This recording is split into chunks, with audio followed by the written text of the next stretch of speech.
Bienvenue dans Sensorialité, le podcast qui te permet de t'éveiller à tous tes sens, de t'offrir un moment privilégié pour revenir dans l'instant présent, ressentir et écouter les messages de ton âme. Je suis Rebecca Lous, mentor, exploratrice des mondes invisibles.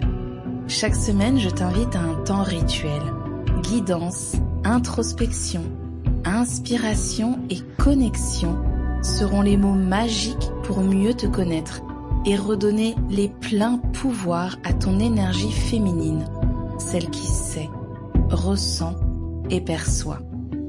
Installe-toi confortablement, allume ta bougie et prépare-toi à voyager au cœur de toi.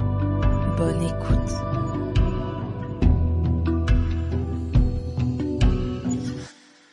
Bienvenue dans ce nouvel épisode. J'ai envie d'aborder un sujet qui m'a accompagnée, j'ai envie de dire pratiquement toute ma vie. Et peut-être que tu es concerné par ce sujet, j'ai envie de l'explorer sous différents points de vue et de te donner des clés pour que toi aussi peut-être tu puisses commencer à ouvrir des portes et des tiroirs sur ce sujet de la place. Être à sa place, prendre sa place, occuper sa place. J'aime bien cette idée d'occuper sa place parce que parfois la place elle est là, mais c'est nous qui ne l'occupons pas. On n'a pas forcément à la prendre et à l'enlever à quelqu'un, mais déjà à pleinement l'identifier, la nommer, la connaître et l'occuper et y rester à cette place. Comment est-ce qu'on sait qu'on est à sa place ? Parce que ça peut être une question qu'on se pose, est-ce que je suis à ma place ? Est-ce que c'est vraiment ça ? Ma place dans ce monde, dans ma famille, dans mon couple, dans ma vie professionnelle, personnelle, sentimentale. Alors quand on est à sa place, j'ai envie de dire qu'un des premiers angles qu'on peut regarder, c'est d'arrêter de s'excuser. Est-ce que tu as tendance à souvent t'excuser ? T'excuser parce que tu es arrivé en retard. Excusez-moi d'être en retard. Excusez-moi d'avoir beaucoup parlé. Excusez-moi d'avoir parlé trop fort. Excusez-moi, je me suis peut-être un petit peu trop étalée sur le bureau, sur la table. Cette notion de toujours te faire plus petit, plus petite, presque jusqu'à devenir invisible, inexistante, à disparaître. Il y a vraiment cette idée, quand on a du mal à prendre sa place, je crois qu'une des premières posture qu'on va avoir, c'est de toujours prendre le moins de place possible.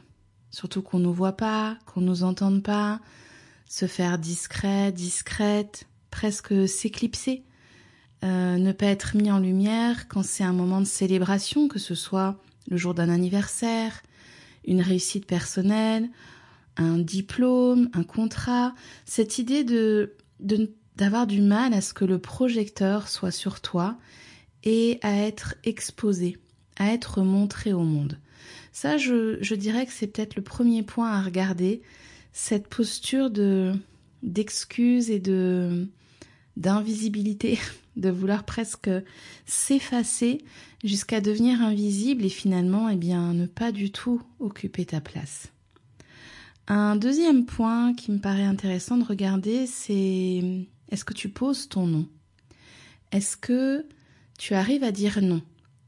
Tu arrives à dire non en mettant d'abord en priorité tes propres besoins, en étant dans un alignement qui n'est pas une colère vis-à-vis de l'autre ou une agressivité, mais juste de dire là non, là en fait j'ai besoin de ce temps-là pour moi et je ne vais pas pouvoir t'accompagner à ton rendez-vous, je ne vais pas pouvoir être là ce soir pour toi, ce moment où tu poses ton nom, où tu poses tes limites, où finalement ton masculin va entrer en jeu, c'est un moment vraiment qui permet de mettre en lumière que tu t'es choisi. Tu t'es choisi parce que tu es important, importante, parce que tu as de la valeur, parce que ce que tu aimes, ce dont tu as besoin, tes valeurs, tes besoins sont importants et ont besoin d'être respectés.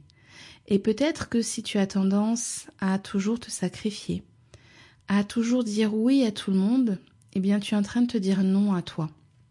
Peut-être aussi que lorsque tu as de la culpabilité, tu le fais, mais encore avec une forme de culpabilité, il peut y avoir encore des reliquats de mémoire et on ira voir quel type de mémoire peuvent se cacher derrière cette difficulté à prendre sa place. Il peut y avoir des reliquats de ces mémoires qui sont en train de frotter et de te créer une forme de malaise, de mal-être et du coup une difficulté à vraiment poser ce nom très naturellement, avec beaucoup de force, j'ai envie de dire, dans les racines, qui n'est pas contre l'autre mais qui est pour toi. Le troisième angle que je veux te proposer de regarder, c'est est-ce que tu arrives à exprimer ta vérité ? Est-ce que lorsque ton avis diverge, lorsque ton avis pourrait être un petit peu différent, soulever du mécontentement, de l'incompréhension, est-ce que tu oses le dire ? Est-ce qu'à ce moment-là, tu vas plutôt te dire non, je vais pas en parler, c'est pas le moment d'évoquer ce sujet-là, je vais garder ça pour moi, ou est-ce que, de la même façon que pour le non, il n'y a pas de rébellion ici, il n'y a pas de provocation, mais tu vas exprimer ton avis, tu vas donner ton point de vue, tu vas peut-être partager ce que tu ressens, comment tu vis certains sujets, certains domaines de ta vie. Et ici, il n'est pas du tout question de chercher une approbation, une validation ou un quelconque mouvement de soutien, mais juste d'accepter que parfois tu n'auras peut-être pas la même vérité que les autres, parfois tu n'auras peut-être pas la même opinion que les autres. Et lorsque tu prends ta place, eh bien, tu arrives à dire cette vérité. Tu arrives à considérer que ta vérité n'est pas contre l'autre, n'est pas pour faire du mal à l'autre, mais que si tu ne l'exprimes pas, tu es en train de te trahir. Tu es en train toi-même de renier tes propres valeurs, les propres choses qui sont importantes pour toi. Donc je dirais que exprimer ta vérité, c'est le troisième point à regarder. Alors il y en a beaucoup. Aujourd'hui, j'ai choisi d'en partager 4 pour que déjà tu puisses un petit peu faire le point sur ok, où j'en suis aujourd'hui, est-ce que par rapport à tous ces sujets, j'arrive ou pas à prendre ma place, est-ce que j'occupe ma place? Et du coup, si ça n'est pas le cas, qu'est-ce que je peux faire? Et si c'est le cas, comment est-ce que je peux maintenant rayonner? Parce que c'est le but quand on prend sa place et qu'on l'occupe, c'est ensuite de pouvoir rayonner qui on est pour pouvoir soutenir, inspirer, aider ceux peut-être qui n'y sont pas encore et qu'on puisse tous ensemble un moment être dans ce mélange de potentiel, de contribution qu'on peut former ensemble. La quatrième partie, le quatrième angle que je t'invite à regarder, c'est est-ce que tu es encore très attaché au regard de l'autre ? Est-ce que le regard extérieur, que ce soit, tout à l'heure on l'a dit un petit peu sur sa vérité, mais ça peut être aussi sur ton look, ta façon de t'habiller, ton travail, est-ce que tu assumes pleinement qui tu es ou est-ce que tu as toujours peur que l'autre puisse te juger, dire un mot par rapport à ce que tu as dit, ce que tu portes, ce que tu as fait? Est-ce que c'est quelque chose qui glisse sur toi, où tu sens que le regard de l'autre est complètement quelque chose qui est accueilli chez toi et que ça ne va pas t'empêcher de porter ce que tu veux, de dire ce que tu veux, de faire ce que tu veux, de choisir les voies professionnelles, les voies sentimentales, les conjoints, conjointes, les modes de vie qui te plaisent? Est-ce que tu es encore dans un moment où tu t'en rends compte, ça ne te plaît pas, mais pour l'instant tu n'arrives pas totalement à t'en détacher? Ou est-ce que tu es totalement conditionné? Et bien sûr, je le redis ici, il n'y a évidemment aucun jugement là-dessus. Ce qui est important, c'est de faire le point sur là où j'en suis. Est-ce que ça me convient ou pas? Si ça ne me convient pas, comment est-ce que je peux faire pour que ça change? Et si ça me convient, j'ai pas à changer. Donc, est-ce que je suis complètement influencée par le regard des autres et ça va conditionner mes actions, mes postures, mes choix de vie? Et dans les autres, il peut y avoir aussi différents degrés. Il peut y avoir, je suis conditionnée par le regard de mon conjoint, ma conjointe. Le reste du monde, ça n'a pas d'importance pour moi, mais son regard à lui ou à elle va vraiment me faire changer d'avis, me faire flancher. Ça peut être le regard de mes parents, le regard d'un frère, d'une sœur, d'un supérieur hiérarchique, d'un mentor. Ça peut être vraiment intéressant si tu sens que tu es encore emprisonné dans ce regard de l'autre, de venir déjà décortiquer si c'est pour tout le monde. Tout, voilà, je prends mon bus et les gens me regardent et je me demande ce que j'ai fait de travers, ce que je porte, est-ce que j'ai une tâche, ou si tout ça, ça n'a pas d'importance et que je vais être vraiment sensible à une personne, un groupe de personnes, un domaine dans ma vie où ça va vraiment m'impacter, parce que, évidemment, l'approche et le travail thérapeutique ou de coaching qui sera là ne sera pas le même si déjà tu as fait ce travail d'identification. Donc, je récapitule un petit peu les différents angles que tu peux regarder. Est-ce que tu t'excuses ou pas finalement d'exister, d'être là, de prendre place dans ton incarnation? Est-ce que tu parviens à poser ton nom, à poser tes limites, sans culpabilité, avec culpabilité? Donc pareil, dedans, il y a toujours des nuances et des degrés d'évolution et de cheminement possible. Si jamais tout l'un ou tout l'autre, tout blanc ou tout noir, il peut y avoir là-dedans des petites subtilités, des petites nuances. Est-ce que tu arrives à exprimer ta vérité, ton opinion? Et puis le dernier point, est-ce que tu parviens à te détacher du regard de l'autre? Et dedans, j'avais bien précisé, de nuancer en fonction de qui est cet autre. Est-ce que l'autre, c'est une assemblée de 100 personnes que je ne connais pas? Est-ce que l'autre, c'est mon père, ma mère, mon conjoint, un enfant, une sœur, un frère, mon patron? Voilà, d'aller vraiment observer dans chaque recoin de l'autre, est-ce que c'est la même chose avec toutes ces personnes? Et si ça n'est pas le cas, de vraiment apporter ces nuances-là parce qu'elles auront un impact sur le travail que tu pourras faire derrière. Alors, quand on a pris sa place, moi j'aime bien dire qu'on va pouvoir rayonner. Ça veut dire quoi rayonner? Ça veut dire que comme je suis à ma place, que j'ai choisi cette place, que je l'occupe, je la valide à l'intérieur de moi, j'ai fait peut-être un travail pour aller jusqu'à la rencontrer, pour vraiment la reconnaître aussi cette place, et bien maintenant je suis en capacité d'être pleinement moi. Et quand je suis pleinement moi j'ai cette conviction que nous venons tous contribuer. Alors on ne contribue pas de la même façon, on ne contribue pas avec les mêmes outils, avec les mêmes potentiels et les mêmes ressources, on ne contribue pas dans les mêmes espaces. Il y a des domaines de vie dans lesquels certains vont contribuer et d'autres non. Il y a des sphères aussi.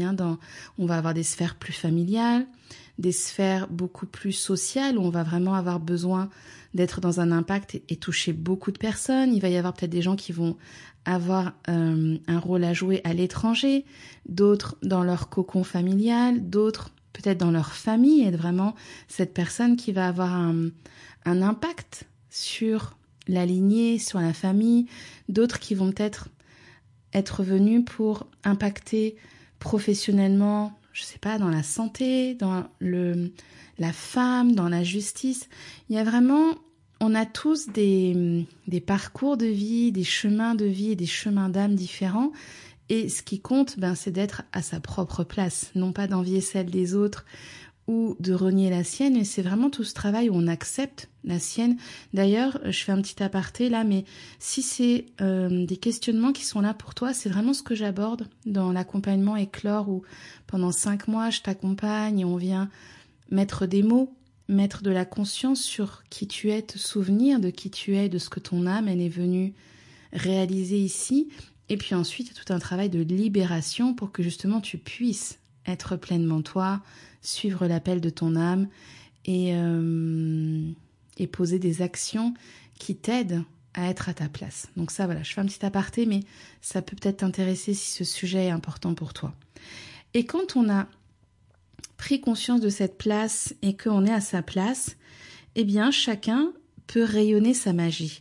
Chacun, pour moi, est doté de ressources, de potentiel, de dons, de compétences, de savoir-être, qui sont des capacités qui sont aisées, qui sont fluides, qui sont riches et qu'on va pouvoir mettre au service des autres.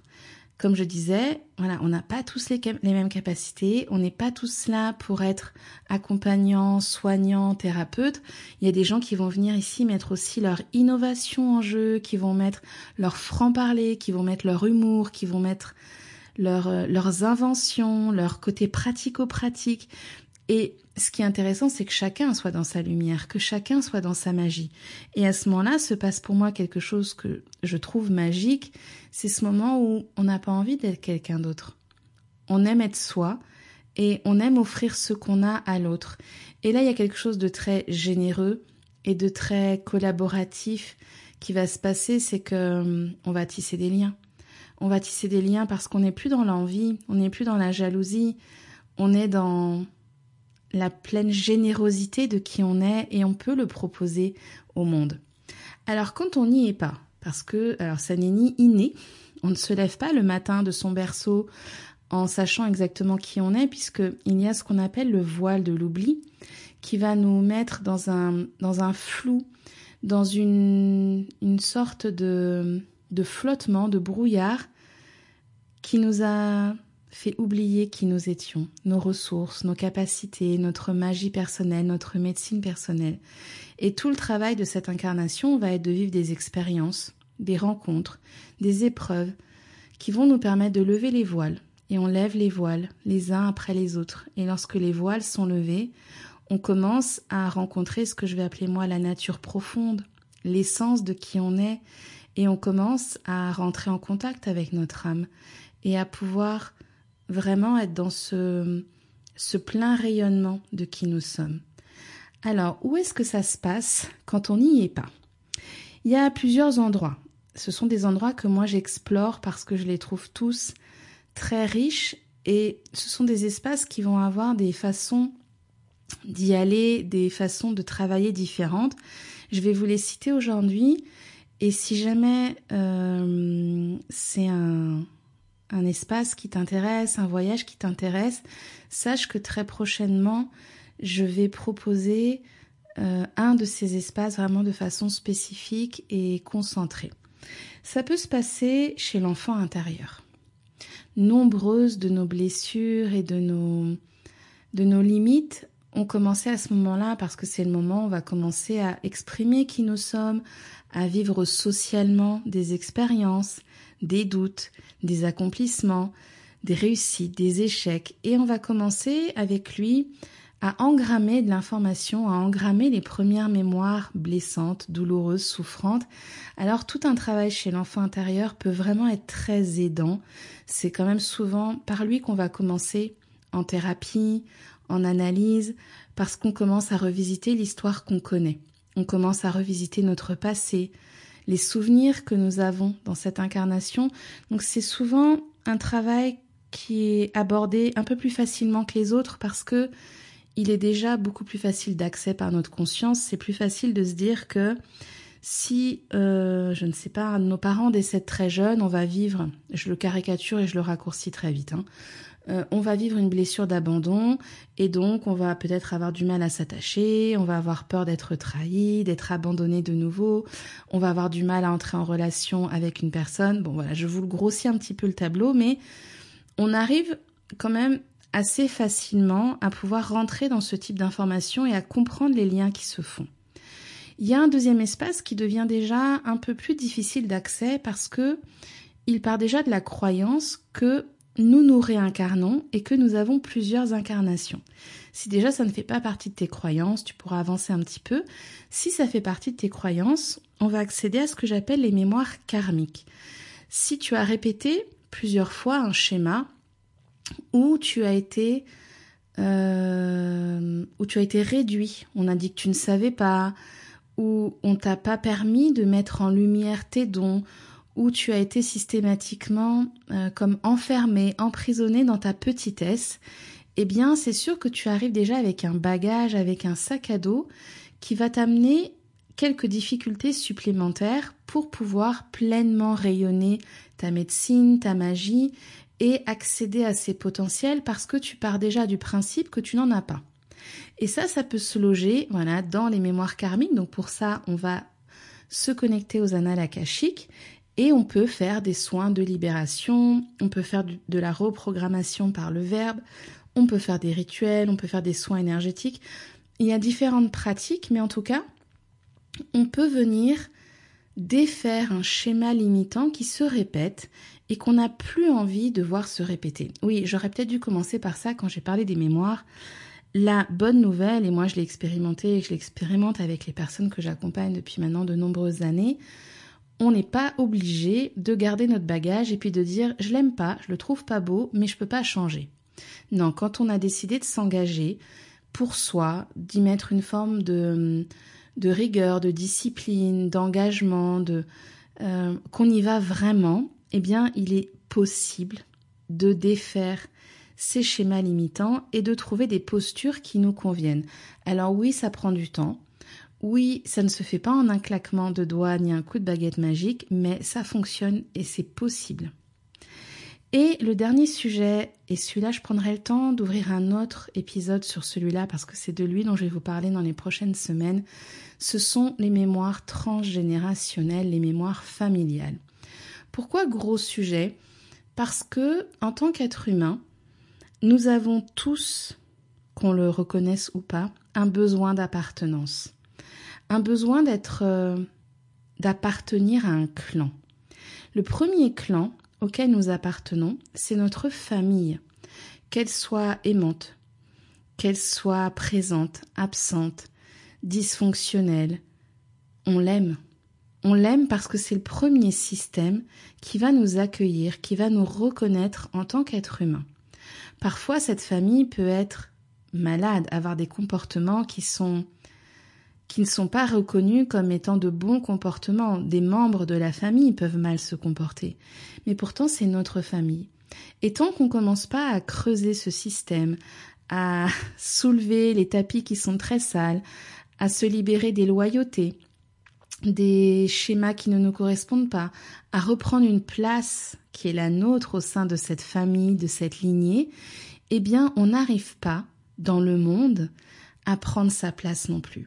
C'est un sujet que j'adore. C'est un sujet que j'ai énormément expérimenté pour moi, que je continuerai à expérimenter parce que je sais bien que je suis venue vraiment pour travailler dans mes mémoires familiales et pour accompagner dans les mémoires familiales. Et j'avais vraiment envie, là, sur cet hiver, parce que c'est un moment où j'aime me connecter aux ancêtres, aux lignées, être dans ces énergies de la terre, dans nos racines, dans cette énergie de la saison sombre dans laquelle on est rentré depuis le 1er novembre. J'aime descendre dans ces mémoires-là. Et cette année, j'ai vraiment eu l'élan, l'envie d'accompagner les personnes qui le voudraient. Je propose depuis longtemps des constellations, des espaces, mais là, c'est vraiment celui où j'ai envie de vous proposer de descendre dans vos racines. Et on va pas y aller à demi-mot, on va y aller vraiment. Et on va y aller dans quel but ? On va y aller dans le but d'occuper ta place. J'ai envie là d'accompagner des personnes qui veulent prendre leur place, qui veulent rayonner leur médecine, leur magie. J'ai envie que 2025, ce soit vraiment l'année où tu puisses être dans ta zone de lumière, te montrer et être fier, être aimé qui tu es et que tu puisses vraiment être dans cette contribution au monde.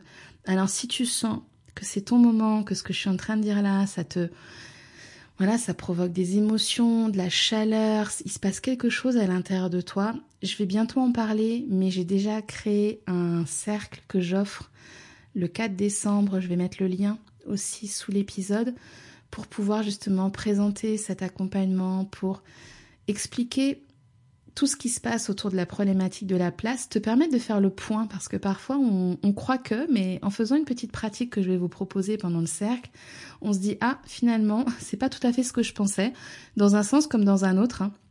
On peut se dire « Bah non, finalement ça va », ou alors « Oh là là, c'est la cata alors que je pensais que ça allait ». Et pour les personnes qui auront envie de plonger, eh bien je proposerai un accompagnement sur plusieurs semaines collectif pour faire la paix avec son histoire et occuper pleinement sa place. Je te laisse là pour aujourd'hui, je pense que j'en ai pas mal parlé et puis je pense, dédier le prochain épisode vraiment aux mémoires familiales en lien avec la place. J'en parlerai aussi beaucoup pendant le cercle et puis ce sera le contenu de tout l'accompagnement, de tout le programme, donc je donnerai bien sûr le détail aux personnes qui viendront au cercle que j'offre. Mais si déjà ça te titille un petit peu, je vais commencer dans le prochain épisode à t'en parler. Je te remercie d'avoir écouté jusqu'ici. J'espère que ça a fait des petites étincelles pour toi dans ce que j'ai pu évoquer ou des points de clarté que ça a pu faire. Et si ça t'intéresse, on se retrouve la semaine prochaine.